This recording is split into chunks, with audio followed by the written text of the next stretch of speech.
Hey there, and welcome to His Time 365. I'm so glad you're here for day 10 of our 365-day journey through the Bible.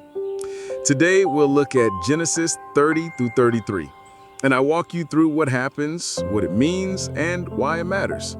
I'll share a summary and some insights to help you see the big picture and connect with the heart of the Scripture. During your quiet time, I encourage you to read today's lesson in a Bible translation that speaks to you best. Now, grab a quiet moment, take a deep breath, and let's spend a few minutes giving God His time.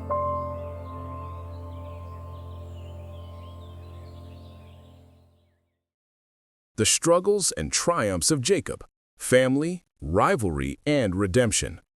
Have you ever felt like life was a constant tug of war, with rivalries and challenges pulling you in every direction? The story of Jacob in Genesis 30 to 33 reveals that even in our most complicated moments, there can be a path to healing and reconciliation. In Genesis 30, we find Jacob's household in turmoil. His two wives, Leah and Rachel, are in a fierce competition to bear him children. Leah, feeling unloved, gives birth to several sons, hoping to win Jacob's affection, while Rachel, feeling envious of her sister, offers her maid, Bilhah, to Jacob so that she might have children through her. This leads to a dramatic series of births. Jacob's family grows rapidly, and there's more than just joy in the air. There's jealousy, rivalry, and heartache. Leah names her sons with great significance. Her firstborn is Reuben, which means see a son, reflecting her hope that Jacob would love her more.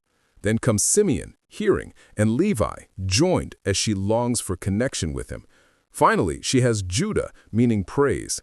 Each name tells a story of longing and desire, echoing our own experiences where we seek validation and love from those around us.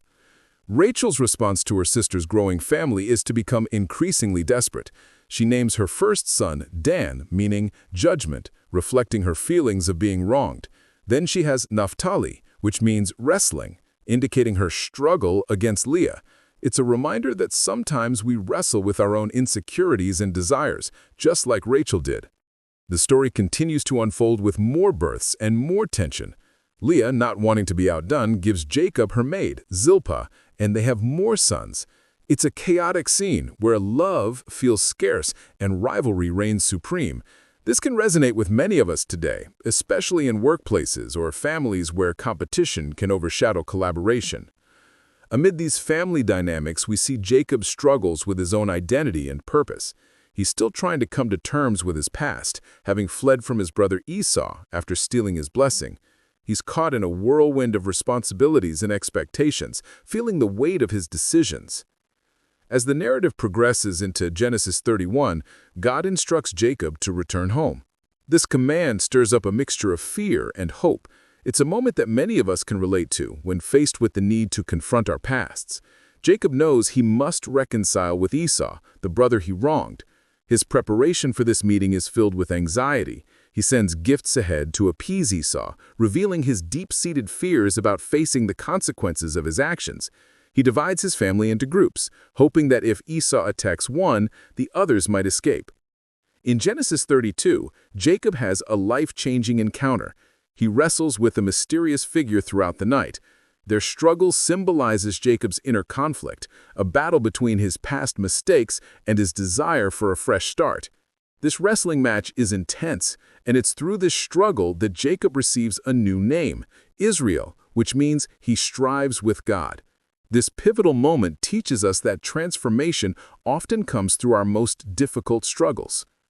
As dawn breaks, Jacob emerges limping but victorious, having faced his fears and won a new identity. He finally meets Esau, and to his surprise, Esau greets him with open arms instead of anger. This reconciliation shows us the power of forgiveness and the beauty of overcoming past grievances. This story reflects the dynamics of family life today. Like Jacob and Esau, we may have unresolved conflicts that need addressing. In our workplaces, we may face rivals that distract us from our goals, or perhaps we struggle with feelings of inadequacy when comparing ourselves to others, much like Leah and Rachel did. Think about a time when you had to confront someone to mend a relationship. Maybe it was with a family member, a friend, or even a coworker. How did it feel? What were your fears? These moments can be daunting, but often lead to profound growth and healing. As we reflect on Jacob's journey, it's clear that he learned valuable lessons about humility, forgiveness, and the importance of family. He faced his fears head-on and emerged stronger, and this is an encouraging message for us all. In our struggles, we can find redemption and reconciliation if we confront our pasts and open ourselves to healing. What rivalries or conflicts have you faced in your own life, and how did you handle them? How can we learn from Jacob's wrestling match with God to confront our own fears and struggles? In what ways can we foster reconciliation in our relationships, like Jacob did with Esau?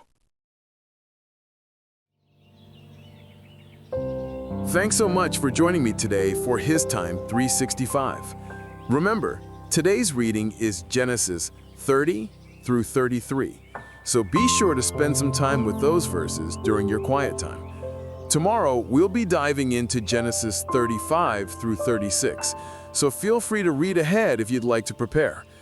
If you enjoyed this time together, don't forget to like, subscribe, and tap the bell so that you never miss a day on this journey.